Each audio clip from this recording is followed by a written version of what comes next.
ಬಸವನಗೌಡರ ಪುತ್ರ ವ್ಯಾಮೋಹದಿಂದ ಸಂಜಯ್ ಪಾಟೀಲ್ ಕಡಮಡಿ ಎಂಬ ಭಾಜಪ ಹಾಗೂ ಸಂಘದ ಕಾರ್ಯಕರ್ತ ಹಾಗೂ ಪಂಚಮಶಾಲಿ ಸಮಾಜದ ನಾಯಕರನ್ನ ಹೇಗೆ ಬಲಿ ಕೊಟ್ಟರು ನೋಡಿ.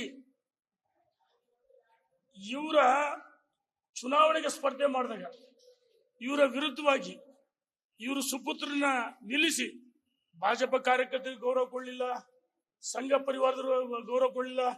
ಅವ್ರ ವಿರುದ್ಧ ತನ್ನ ಮಗನನ್ನ ಬಂಡಾಯ ನಿಲ್ಲಿಸಿ ಇಡೀ ಸ್ವಂತ ಮಗನ ಇಲ್ಲ ಹೇಳಿದ್ರೆ ನಿರ್ದೇಶಕನಾಗ ಆರಿಸಿ ತಂದ್ರು. ಇದು ಅಲ್ಲಿಯ ಯಾರು ಕಳಿಸಿರುತ್ತೆ ಹೇಳೋದು ಬೇಡ ನೋಡಿ. ಬಹಳಷ್ಟು ಜನ ವಾಟ್ಸಪ್ ಮೆಸೇಜ್ ಬರ್ತದವು, ಇವ್ರು ಹೆಂಗಿದ್ರು ಏನು ಎಲ್ಲ ಮಾಹಿತಿ ಬರ್ತಾ ಇದಾವೆ. ಏನು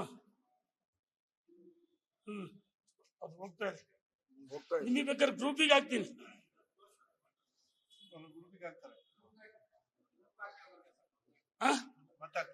ಗ್ರೂಪಿಗೆ ಹಾಕ್ತೀನಿ. ಇತಿಹಾಸನೇ ಇದೆ ನಮ್ಮ ಹತ್ರ. ಬಿಜಾಪುರದ ಭಾರತೀಯ ಜನತಾ ಪಾರ್ಟಿಯ ಸಾಮಾನ್ಯ ಕಾರ್ಯಕರ್ತರು ಮುಖಂಡರು ಇವ್ರ ಇತಿಹಾಸವನ್ನ ನನಗೆ ಹೇಳಿದ್ದಾರೆ. ಯಾವ ರೀತಿ ಬಸ್ ಕಂಡಕ್ಟರ್ ಆಗಿ ಇವರು ಟಿಕೆಟ್ ಹರಿದ್ರು, ಟಿಪ್ಪರ್ ಡ್ರೈವರ್ ಆಗಿ ಕೆಲಸ ಮಾಡಿದ್ರು, ಜೀಪ್ ಓಡಿಸಿದ್ರು, ಎಲ್ಲವೂ ಗೊತ್ತಿದೆ ಮಾಹಿತಿ. ಆದ್ರೆ ನಿನ್ನೆ ಯಡಿಯೂರಪ್ಪನವರು ಪಕ್ಷವನ್ನು ಕಟ್ಟಿ ಬೆಳೆಸಿದ ಒಬ್ಬ ಹಿರಿಯ ನಾಯಕ, ಮೇರು ನಾಯಕ, ಅವ್ರ ಬಗ್ಗೆ ಏನ್ ಹೇಳಿದಾರೆ ಇವರು? ವಯಸ್ಸಾಗಿದೆ, ಅವರು ಬಹಳ ಜನ ಮೊಮ್ಮಕ್ಕಳು ಆಡ್ಸಂತ 100 ವರ್ಷ ಬದುಕಲಿ, ಅವ್ರಿಗೆ ಆರೋಗ್ಯ ಸರಿ ಇಲ್ಲ, ಅನುಕಂಪ ಗಿಡ್ಸನಕ್ಕೆ ಈ ರೀತಿ ಮಾತಾಡ್ತಾರಂತ ಹೇಳ್ತಾರಲ್ಲ. ಮಿಸ್ಟರ್ ಯತ್ನಾಳ್, ನಿನಗೆ ವಯಸ್ಸಾಗಿಲ್ವಾ? ನಿನಗೆ ಯಾಕೆ ರಾಜಕಾರಣ? ನೀನು ಹೋಗಿ ಮನೆಗಿರು. ಕುಟುಂಬ ರಾಜಕಾರಣ ಅಂತ ಮಾತಿದ್ರು ಹೇಳ್ತೀರಿ. ಕುಟುಂಬ ರಾಜಕಾರಣ ಮಾಡ್ತಾ ಇರೋದು ನೀನು. ಪುಣ್ಯಾತ್ಮ ಸಿದ್ದೇಶ್ವರ ಸಂಸ್ಥೆ ಕಟ್ಟಿದವ್ರನ್ನ ಬಲಿ ಮುಗಿಸಿಬಿಟ್ಟೆ. ಮತ್ತು ಅವರು ಧರ್ಮಪತ್ನಿ ಮಗನ ಸವರ್ತ ಸಹಕಾರಿ ಬ್ಯಾಂಕಿಗೆ ನಿರ್ದೇಶಕರು ಮಾಡ್ಕೊಂಡಿಲ್ವಾ? ಸರ್ಕಾರಿ ಸಭೆ ಸಮಾರಂಭಗಳಲ್ಲಿ ಉದ್ಘಾಟನೆ ಶಂಕುಸ್ಥಾಪನಾ ಸಮಾರಂಭದಲ್ಲಿ ಅವ್ರ ಮಗನೇ ಉಪಸ್ಥಿತಿರುವ ಫೋಟೋಗಳು ಕೊಟ್ಟು ಕಳಿಸಿದ್ದಾರೆ. ಈ ರೀತಿ ಅಗ್ರವಾಗಿ ಮಾತಾಡೋದನ್ನ ಕೈ ಬಿಡಬೇಕು, ಇದು ಒಳ್ಳೇದಲ್ಲ. ಯಾವ ನೈತಿಕ ಹಾಕಿದೆ ಯಡಿಯೂರಪ್ಪನವ್ರ ಬಗ್ಗೆ ಮಾತಾಡಕ್ಕೆ? ವಿಜೇಂದ್ರ ಪಾರ್ಟಿ ಕಟ್ಟಿಲ್ವಾ? ಭ್ರಷ್ಟಾಚಾರ ವಿರುದ್ಧ ಹೋರಾಟ ಮಾಡಿಲ್ವಾ? ಆಯ್ತು, ನೀವು ಭ್ರಷ್ಟಾಚಾರ ವಿರುದ್ಧ ಹೋರಾಟ ಮಾಡಿದ್ರೆ ಕಾಂಗ್ರೆಸ್ಸಿನ ವೈಫಲ್ಯಗಳು, ಮೂಢ ಹಗರಣ ಇರ್ಬೋದು, ವಾಲ್ಮೀಕಿ ಹಗರಣ ಇರ್ಬೋದು, ನವಜಾತ ಶಿಶುಗಳ ಮಾರಣ ಹೋಮ ಇರ್ಬೋದು, ಗರ್ಭಿಣಿಯರ ಸಾವಿರ್ಬೋದು, ವರ್ಗಾವಣೆಯಲ್ಲಿ ಅಂಗದೊರಡೆ ನಡೀತಾ ಇದೆ, ಭ್ರಷ್ಟಾಚಾರ, SC ST ಪರಿಶಿಷ್ಟ ಜಾತಿ ಪಂಗಡ ಹಣವನ್ನು ಡೈವರ್ಟ್ ಮಾಡಿದ್ರು. ದಿವಸ 10 ಹೋರಾಟ ಮಾಡಬಹುದು. ಕಾಂಗ್ರೆಸ್ ಅಷ್ಟು ವೈಫಲ್ಯ ಆಗಿದೆ, ಕಾಂಗ್ರೆಸ್ ಸತ್ತೋಗಿದೆ.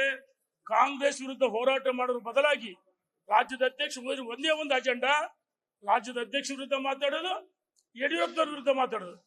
ಒಂದು ಸಾರಿ ಇವರಿಗೆ ಯಾರು ಮಾತಾಡ್ತಾರೆ ಹಗುರವಾಗಿ, ಇಂಥವ್ರನ್ನ ನಮ್ಮ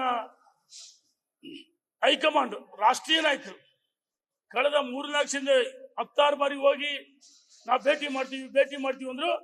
ಇದುವರೆಗೂ ಸಮಯ ಕೊಡದೆ ಬಂದ ದಾರಿಗೆ ಸುಂಕ ಇಲ್ಲ. ದಂಡಯಾತ್ರೆ, ದಂಡಪಿಂಡಗಳು ನಿನ್ನೆ ವಾಪಸ್ ಬಂದಿದ್ದಾವೆ. ಭಾರತೀಯ ಜನತಾ ಪಾರ್ಟಿ ನಮ್ಮ ವರಿಷ್ಠರು, ಸಂಘ ಪರಿವಾರದವರು ಎಲ್ಲ ಮಾಹಿತಿ ಇದೆ. ಇವ್ರು ಯಾರ್ಯಾರು ಏನ್ ಮಾಡ್ತಾರೆ, ಇವ್ರ ಪರಿವಾರ ಸಂಘದ ಇಷ್ಟೇ. ಇನ್ನೊಬ್ರು ಹೇಳಿದ್ದಾರೆ ಪುಣ್ಯಾತ್ಮರು, ಲೋಕಸಭೆ ಅವ್ರ ಧರ್ಮಪತ್ನಿ ಸೋಲಿಗೆ ನಾವ್ಯಾರು ಕಾರಣ ಅಲ್ಲ, ರಾಜ್ಯದ ಅಧ್ಯಕ್ಷರ ಕಾರಣ ಅಲ್ಲ, ಅವರ ಸ್ವಯಂಕೃತ ಅಪರಾಧ. ಯಡಿಯೂರಪ್ಪರನ್ನ ಯಾವ ರೀತಿ ಅವರಿಗೆ ಸಹಾಯ ಮಾಡಿದ್ರು, ಯಡಿಯೂರಪ್ಪನವ್ರ ಹೆಸರು ಹೇಳ್ಕೊಂಡು ಸಾವಿರಾರು ಕೋಟಿ ಮಾಡಿಕೊಂಡ್ರು. ದಾವಣಗೆರೆಯಲ್ಲಿ ಸಮಸ್ಯೆಗಳು ಕಟ್ಟಿದ್ರು. ಇವರವೆಲ್ಲ ಹಣೆ ಬರ ನಮ್ಮ ಹತ್ರ ಹಿಸ್ಟ್ರಿ ಇದೆ. 10ನೇ ತಾರೀಕು ಸಿಹಿ ಸುದ್ದಿ, 12ನೇ ತಾರೀಕು 10 ನಾವು ಹೇಳ್ತೀವಿ ರಾಜ್ಯದ ಅಧ್ಯಕ್ಷರಾಗಿ ವಿಜೇಂದ್ರ ಮುಂದುವರಿತಾರೆ. ಅದೇ ಸಿಹಿ ಸುದ್ದಿ ಮತ್ತೊಮ್ಮೆ ಯತ್ನಾಳ್ಗೆ ಹೇಳ್ತೀನಿ. ಭ್ರಷ್ಟರ ತೆರೆದಿರ್ತಲ್ಲ, ಎಷ್ಟು 1000 ಕೋಟಿ ನಿಮ್ ಸಕ್ಕರೆ ಕಂಪನಿ ಬಾಳುತ್ತೆ ನನಗೆ ಚೆನ್ನಾಗಿ ಗೊತ್ತಿದೆ. ಅದು ಎಷ್ಟಕ್ಕೆ ಮಾಡ್ಕೊಂಡ್ರಿ ಗೊತ್ತಿಲ್ವಾ? ನಿಮ್ಮ ಹಗರಣಗಳ ಇದೇ ರೀತಿ ಮಾತಾಡಿದ್ರೆ ಎಳೆಯಾಗಿ ಬಿಚ್ಚಿಟ್ಟು ಇವತ್ತೇಳಿ ನಾನು ಎಚ್ಚರಿಕೆಯನ್ನು ಕೊಡ್ತೀನಿ. ಧನ್ಯವಾದಗಳು.